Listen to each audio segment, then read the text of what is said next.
का इस शाम स्वागत है। मैं आशा करती हूँ कि आप सभी आनंदित हो और उसी आनंद के साथ हम हमारे परमेश्वर की आराधना करेंगे। वो जो हमें आनंदित रखता है, जो हमारे जीवन को आनंद से भरता है। आइए हम उसकी आराधना करें।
मेरा तीर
हमने यीशु को ही पाया और हमारा जीवन पूरी तरीके से आजाद हुआ है।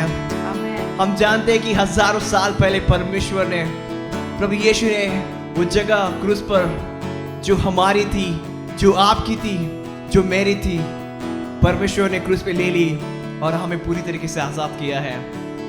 और आज हम उसके ऊपर पूरी तरीके से भरोसा कर सकते हैं। Amen. तो आइए लोगों उसके लिए गीत गाए। यीशु मसीह भरोसा मेरा, तू ही सहारा है मेरा।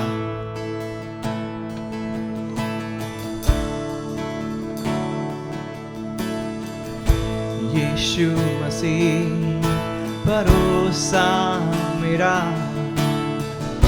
तू ही सहारा है मेरा। मुश्किल समय में तू ही दिलासा, साथ रहेगा तू सदा। और एक बार, यीशु मसीह भरोसा मेरा, तू ही सहारा है मेरा। मुश्किल समय में तू ही दिलासा, साथ रहेगा तू सदा।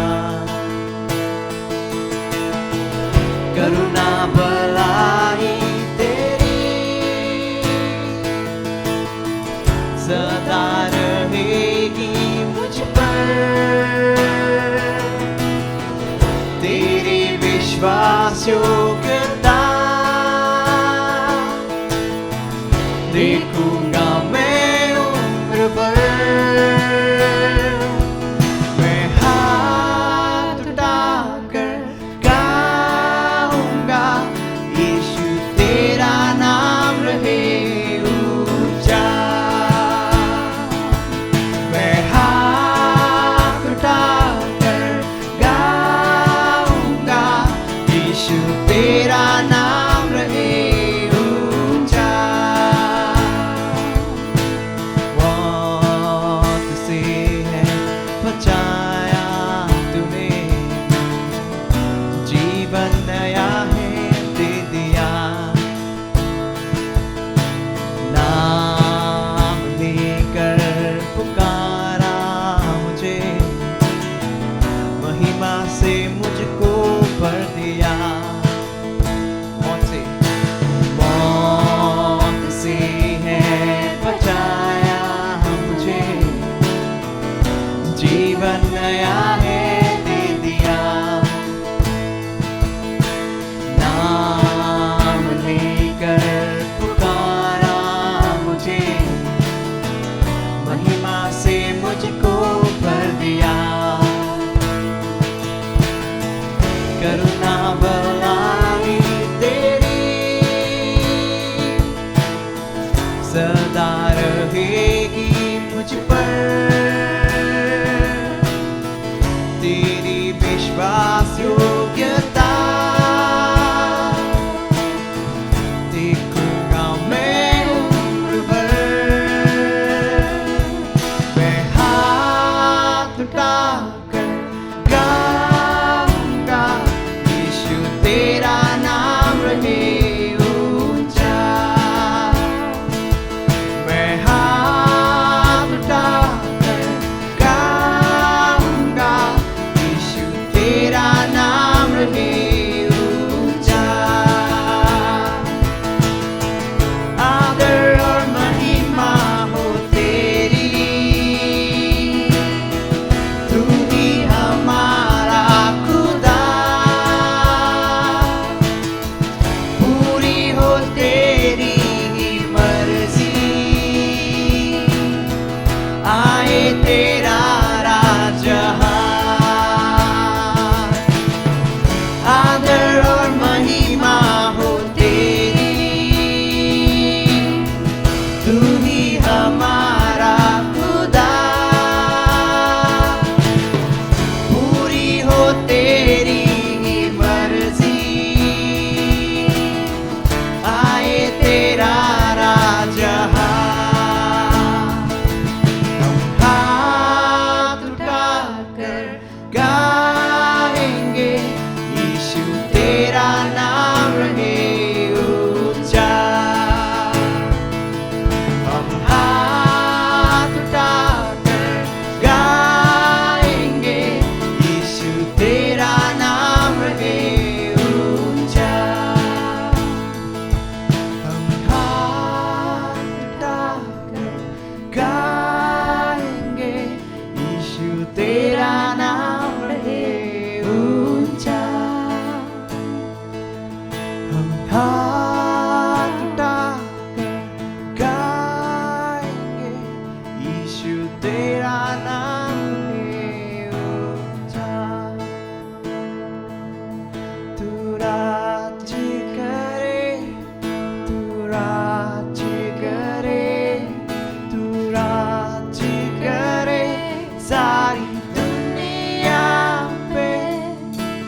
अपने आप को छोड़े सारे महिमा होकर खुदा किया शून्य अपने आप को बना मनुष्य समान। तूने किया काले अपने आप को छोड़ी सारी महिमा होकर खुदा किया शून्य अपने आप को बना मनुष्य समान। बन गया दास समान, मृत्यु सही मृत्यु क्रूस की और हुआ सबसे महान। तू राज करे, तू राज करे, तू राज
तुझको ही मैं पाऊं, तेरे संग में पूरा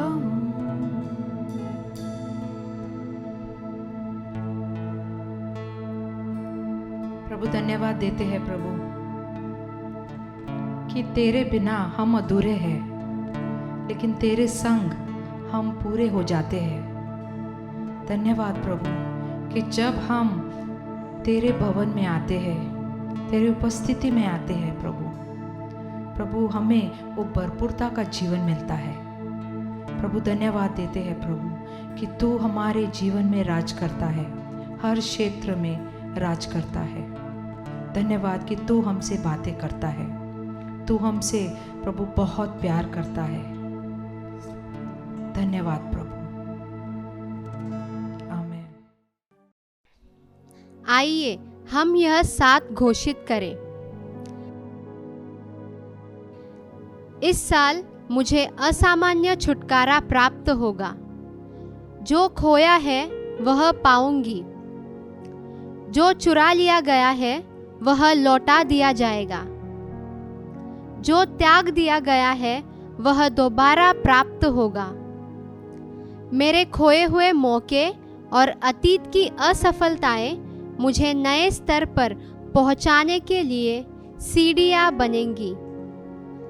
कभी न खोजे गए क्षेत्रों में मेरा प्रवेश होगा, अतुल्य जीत प्राप्त होगी और परमेश्वर से अधिक मुलाकात होगी।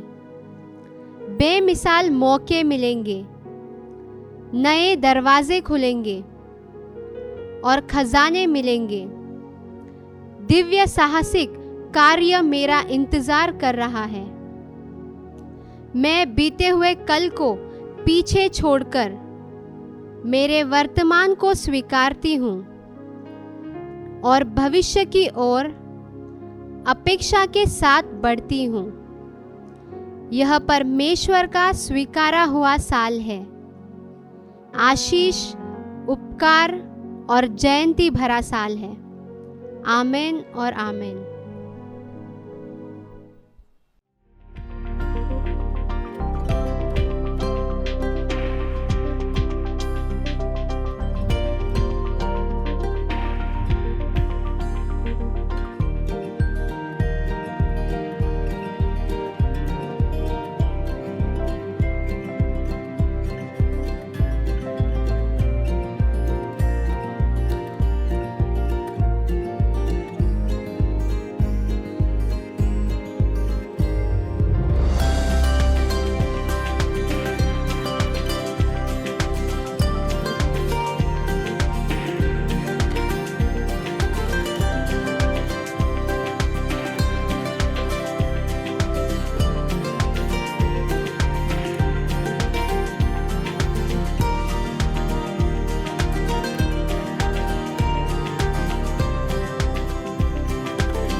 क्या मैं आजाद हूं? मेरी जिम्मेदारी क्या है? परमेश्वर के करीब कैसे आऊं? परमेश्वर ने मेरे जीवन में क्या किया है? परमेश्वर मेरे द्वारा क्या करना चाहता है? आइए इस शाम को इस संदेश के द्वारा इन सवालों का जवाब साथ मिलकर हम ढूंढते हैं। गुड इवनिंग सबों को।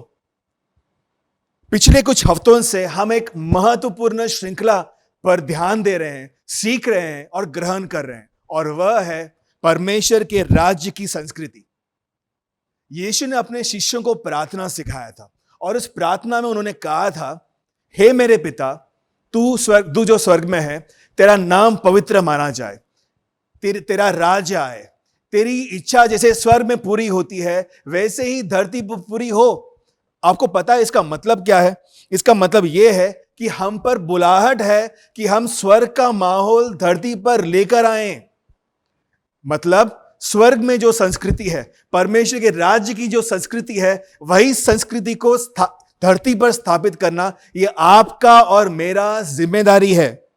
और ये सफर में सहायता करने के लिए कुछ महत्वपूर्ण मूल्य हैं जिनका हमें बहुत जरूरी है कि हम इन पर ध्यान दें, और वो चीजें पिछले कुछ हफ्तों से हम सीख रहे हैं। ये वो मूल्य हैं जो हमारे बर्ताव में परिवर्तन लेकर आएंगे। ये वो मूल्य हैं जिनकी वजह से हमारा जीवन में जो आशीषें हैं और परमेश्वर के कार्य हैं उन्हें हम अधिक से अधिक होता हुआ देखेंगे। आपने पिछले हफ्ते सुना ही होगा कि हमने इस संदेश पर ध्यान दिया था कि परमेश्वर की उपस्थिति पर हम कैसे नजर केंद्रित रखें। आज भी हम कुछ नया सीखने वाले हैं, कुछ नया ग्रहण करने वाले हैं, और वो विषय है आजाद और जिम्मेदार। सही सुना आपने, आजाद और जिम्मेदार। कृपया ये शब्द मेरे पीछे कहिए। ये प्रार्थना है जो हम साथ में मिलकर करेंगे। धन्यवाद प्रभु, आज हम कुछ ऐसी बातें सीखेंगे जो हमारे सोच और हमारे विचार बदल देगा। प्रभु यीशु, हम तैयार हैं। आमीन। आइए शुरू करते हैं इस वचन के साथ। 2 कुरिन्थियों 5वां अध्याय और 17 वचन में लिखा है, यदि कोई मसीह में स्थित है तो वो अब परमेश्वर की नई सृष्टि है, पुरानी बातें जा रही हैं, सब कुछ नया हो गया है। आमीन। ये जो शब्द है नया, यूनानी भाषा में नया का अर्थ है काइनोस, और काइनोस का मतलब है नया, ताजा। ऐसी बातें जो किसी ने कभी सुनी नहीं है, ऐसी बातें जो कभी न कभी देखी नहीं है, ऐसी बातें जिसकी कल्पना भी किसी ने की नहीं है। कहा जाता है कि अगर परमेश्वर ये सारी बातें हमें बताने लगे तो हम हक्के बक्के रह जाएंगे, हमारे होश उड़ जाएंगे। नया का ये मतलब है। और मैं आपसे कहना चाहता हूं, परमेश्वर चाहता है कि हम इस काइनोस में प्रवेश करें, उनके हर एक नएपन को हम स्वीकारें और गले लगा लें। लेकिन इसी के साथ साथ एक बहुत जरूरी तोड़ है जो इस वचन में लिखा है। शुरुआत में लिखा है, यदि कोई मसीह में स्थित है, और यह बहुत जरूरी है कि हम मसीह में बने रहें। परमेश्वर चाहता है कि हम ऐसा जीवन जिएं जहां पर हम हर वक्त मसीह में बने रहें, यीशु ख्रिस्त में बने रहें, क्योंकि उनमें ही हम ताकत पाएंगे, उनमें ही हम शांति पाएंगे, उनमें ही नई आशा मिलेगी, उन्हीं में हमें प्रयोजन मिलेगा, उन्हीं में स्वर्ग की सारी आशीषें प्राप्त होंगी, और उन्हीं में हम आजाद भी रहेंगे। आमीन। मेरे पीछे कहिए, मैं प्रभु में हूं और प्रभु मुझ में है। आमीन। ये सब क्यों? क्योंकि परमेश्वर ने हमें आजाद किया है। यूहन्ना 8:36 में लिखा है, जिसे पुत्र ने आजाद किया है वो सचमुच आजाद है। आमीन। और इसी आजादी की वजह से जो हमें मिली है, इसी आजादी की वजह से हम आराधना भी पूरे स्वतंत्रता से कर सकते हैं, हम पूरे दिल से परमेश्वर की सेवा कर सकते हैं, लोगों को प्यार दिखा सकते हैं, एक पवित्र जीवन जी सकते हैं। यह आजादी की वजह से आनंद एक आदत बन सकता है। आमीन। और शांति हमारे हृदय को पर राज कर सकती है। परमेश्वर यीशु ख्रिस्त वो मरे हमारे पाप के लिए, हमारे शर्म के लिए, डर के लिए, मृत्यु के लिए।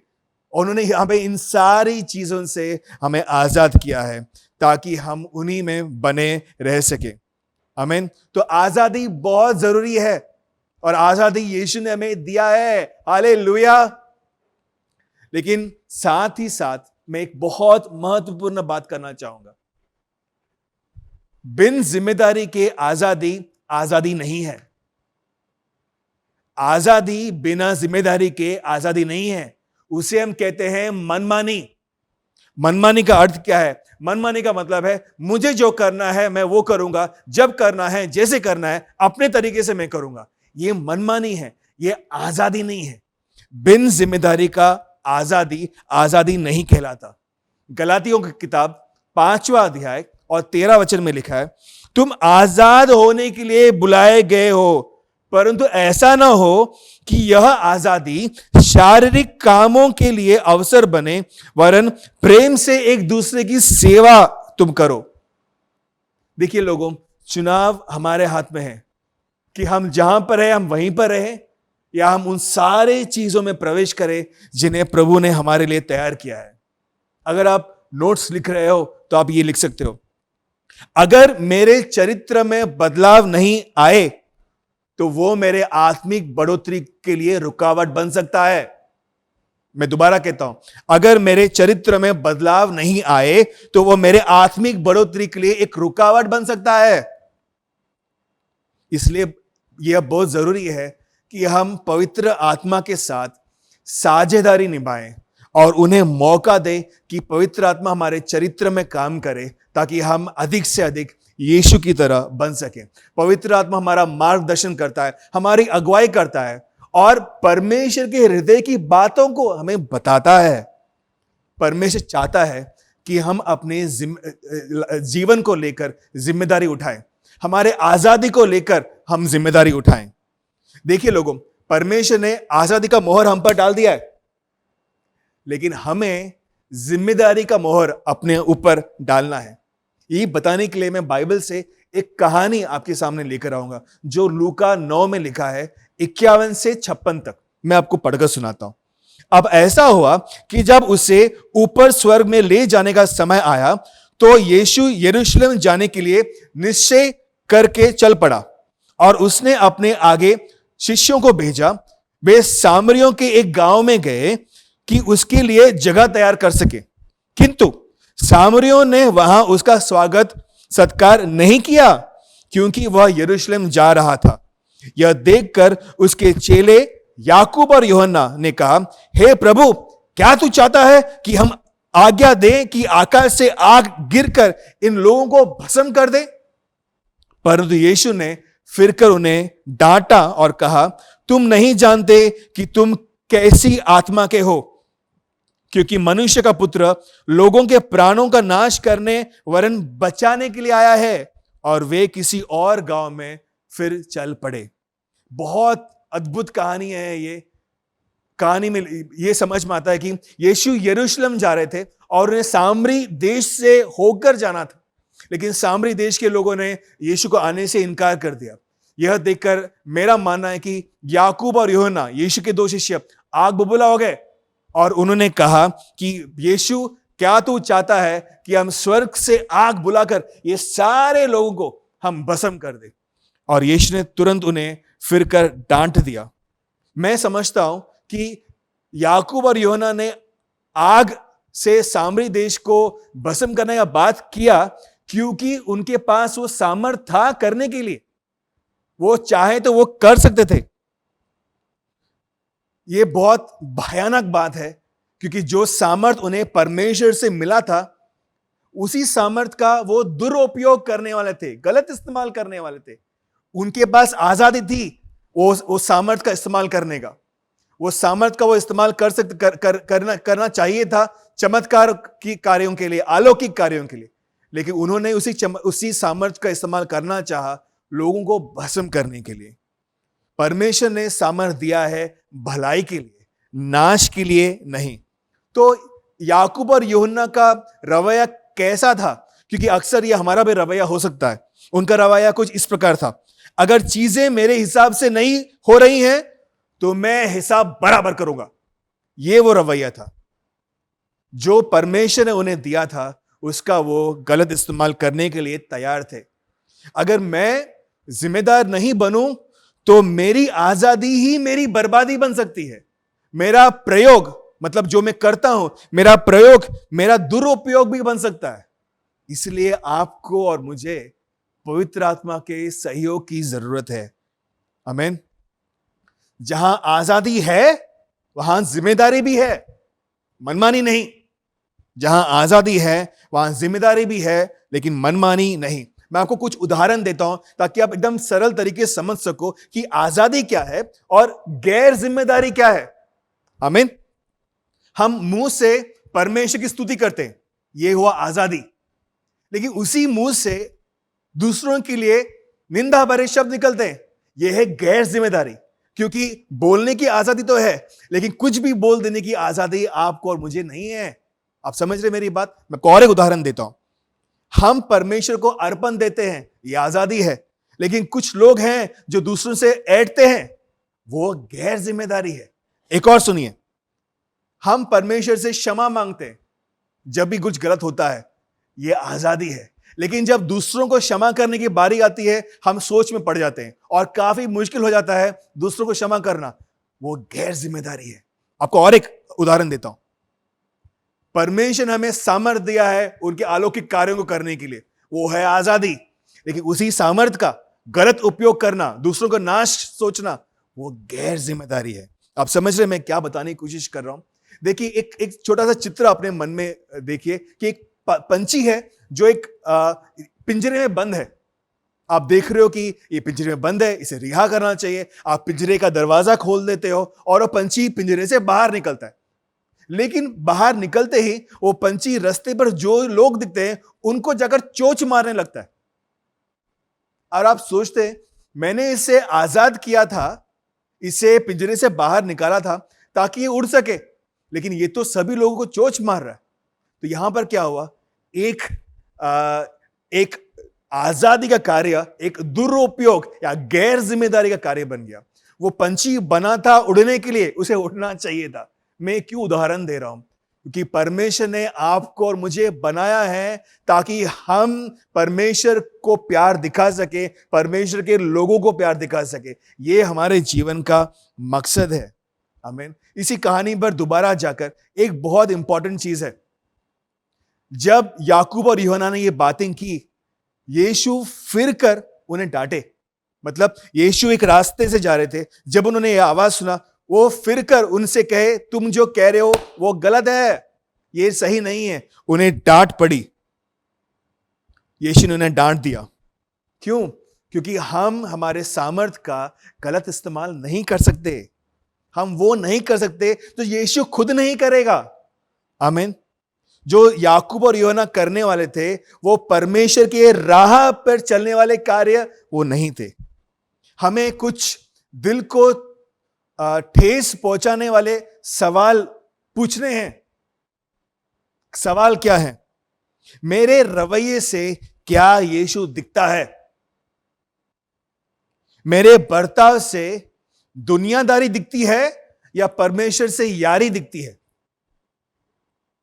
मेरे जीवन में ऐसे कौन से क्षेत्र हैं जिनको यीशु मुड़कर देखता है और कहना चाहता है कि इस क्षेत्र में ध्यान दो? हम आजाद हैं और हम जिम्मेदार हैं। आमीन। मेरे पीछे कहिए, मैं आजाद हूं और मैं जिम्मेदार हूं। आमीन। तो 3 बातें सीखने के लिए। सबसे पहला चीज, आजादी संभालो। आजादी संभालो। हमें अपनी आजादी का ध्यान रखना है। हमें अपनी आजादी को सुरक्षित रखना है। हमें अपनी आजादी को संभालना है। क्यों? क्योंकि यह आजादी मुफ्त में नहीं मिली है। ये वो आजादी है जिसके लिए परमेश्वर ने अपने इकलौते पुत्र यीशु को त्याग दिया था। गलातियों 5वां अध्याय पहले वचन में लिखा है, मसीह ने हमें आजाद किया है ताकि हम आजादी का आनंद ले सकें। इसलिए अपने विश्वास को दृढ़ बनाए रखो और फिर से गुलामी के जुए का बोझ मत उठाओ। यूहन्ना 10 और 10 में लिखा है, चोर किसी और काम के लिए नहीं परंतु केवल चोरी करने, घात करने और नाश करने के लिए आता है। देखिए लोगों, हमारा जो रिश्ता है यीशु के साथ, उससे भी हमें संभाले रखना है। वो रिश्ते में एक आजादी है, उस रिश्ते की आजादी को हमें संभाले रखना है। कभी भी हम दुश्मन के जाल में ना फंसे। पता वो जाल क्या है? अतीत में बने रहना, अतीत की बातों को सोचते रहना। जब भी हम अतीत के बारे में सोचते हैं, वो डंक हर बार मारता रहता है। मैं आपसे कहता हूं, अगर आपको आपका अतीत परेशान कर रहा है, आज और अभी निर्णय कीजिए कि आप अतीत को पीछे छोड़कर उन सारे चीजों में प्रवेश करेंगे जिनके लिए प्रभु ने आपको तैयार किया है। आमीन। आप और मैं आजाद हैं। क्या आप आजादी अनुभव कर रहे हो इस वक्त? अगर यूहन्ना 8:36 सच है, जिसमें लिखा है अगर किसी को पुत्र ने आजाद किया है तो वो सचमुच आजाद है, अगर ये वाक्य सच है तो मैं सचमुच आजाद हूं और मैं चुन सकता हूं कि मैं परमेश्वर के साथ चलूं और उनके कार्यों में मैं बन जाऊं और दुनिया के तौर तरीके से मैं खुद को मैला ना करूं। आप आजाद हो। आमीन। कुछ क्षणों के लिए अपनी आंखें बंद कीजिए। मैं एक छोटी सी प्रार्थना करने वाला हूं। प्रभु, मुझे तेरी जरूरत है हर अतीत के सताव से बाहर निकलने के लिए, बुरे विचार से छुटकारा पाने के लिए, बुरी आदतों से निकलने के लिए और बुरे शब्दों से मुक्ति पाने के लिए। तू मेरा साथी है, तू मेरा हमराही और मेरा हमसफर है। आमीन। तो पहला चीज, आजादी संभालो। दूसरी बात, नजदीकी बढ़ाओ। परमेश्वर के साथ नजदीकी बढ़ाओ। परमेश्वर के करीब आपको और मुझे आना है, और करीब आने के लिए एक समर्पित जीवन जीना बहुत जरूरी है। अधीनता के साथ जीना बहुत जरूरी है। लोगों, आपको पता है कि एक अधीनता का जो भाव है वो परमेश्वर के हृदय को बहुत भाता है। परमेश्वर का हृदय बहुत प्रसन्न होता है जब हम उनका आज्ञा मानते हैं, जब हम उनके वचनों को लेकर उसी के साथ हम चलते हैं। आपको और मुझे चुनाव करना है और इसे अनुशासन में भी लेकर आना है कि हम परमेश्वर के साथ अधिक से अधिक वक्त बिताना शुरू करें। रोमियो 12 अध्याय और पहले वचन में लिखा है, हे भाइयों और बहनों, परमेश्वर की दया का स्मरण दिलाकर मैं तुमसे आग्रह करता हूं कि अपने जीवन को एक जीवित बलिदान के रूप में परमेश्वर को प्रसन्न करते हुए अर्पित कर दो। और याकूब 4 अध्याय 7 और 8 में लिखा है, अपने आप को परमेश्वर के अधीन कर दो, शैतान का विरोध करो, वो तुम्हारे सामने से भाग खड़ा होगा। परमेश्वर के पास आओ, वह भी तुम्हारे पास आएगा। आमीन। परमेश्वर के साथ जो नजदीकी है, जब ये बढ़ती है, तब परमेश्वर अपने सपनों को हमें दिखाने लगता है। क्यों? क्योंकि वो हमारे बारे में हमसे ज्यादा सोचता है। उसका सोच हमारे बारे में, हमारे सोच हमारे बारे में उससे भी बड़ा है। आमीन। ये परमेश्वर का हृदय है। प्यारे लोगों, परमेश्वर ने आपको और मुझे आजाद किया है ताकि हम उनके कार्यों को कर सके। ये हमारे जीवन का असाइनमेंट है कि हम परमेश्वर के मकसदों को पूरा करें। तो जब भी आप उलझन में पड़ जाओ, परमेश्वर के करीब आओ। जब अकेले पड़ जाओ, परमेश्वर के करीब आओ। जब लगे कि मेरा जीवन मेरे हाथ से फिसल रहा है, परमेश्वर के करीब आओ। जब लगता है कि लोग मुझे नहीं समझते और लोग मुझे छोड़कर जा रहे हैं, परमेश्वर के करीब आओ। जब डर लगे, परमेश्वर के नजदीक आओ। आप में से कुछ लोग हैं जो जवाब ढूंढ रहे हैं, यहां पर क्या होगा, वहां पर क्या होगा, ऐसा क्यों हुआ, वैसा क्यों हुआ।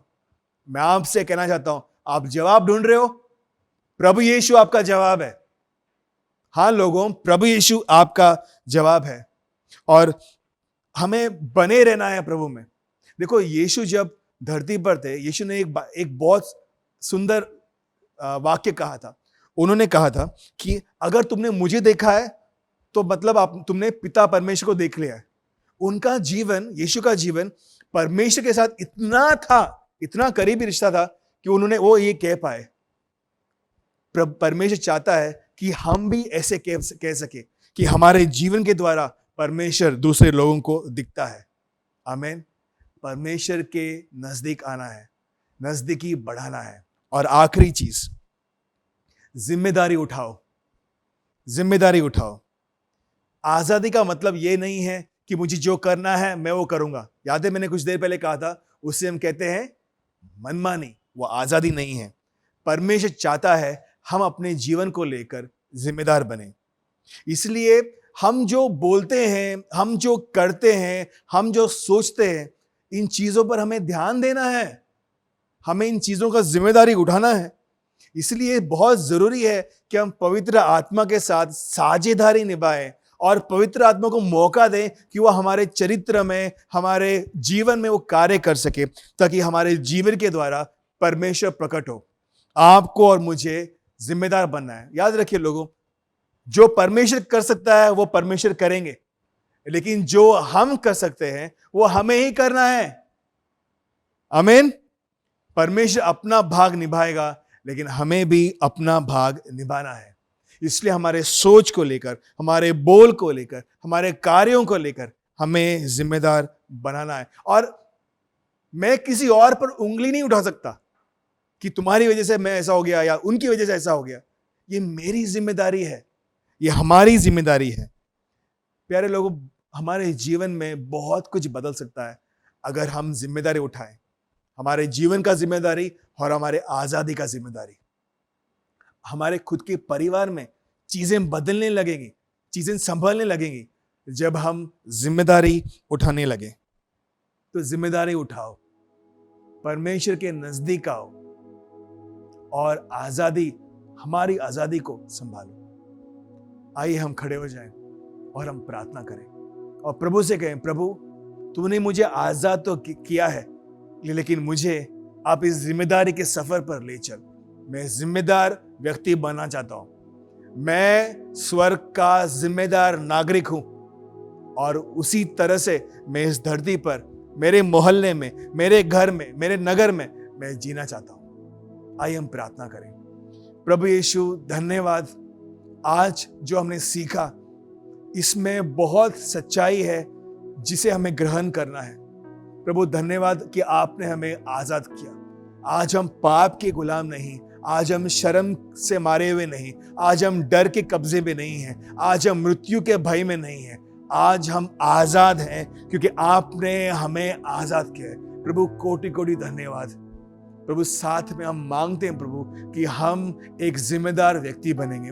हमारी आजादी का कैसा सही उपयोग करना है प्रभु, इसके लिए आप हमें बुद्धि दो, हमें समझ दो प्रभु। हम ऐसे व्यक्ति बने प्रभु कि जहां पर भी हैं हम वहां पर एक उदाहरण बने, हम आपका प्रकाश बने और आपका ज्योति बने। प्रभु आपका आशीष मांगते हैं और आपकी भलाई प्रभु हमारे जीवन के द्वारा दिखे। प्रभु मांगते हैं कि यह एक मुख्य मूल्य हमारे जीवन का बहुत अहम हिस्सा बनेगा।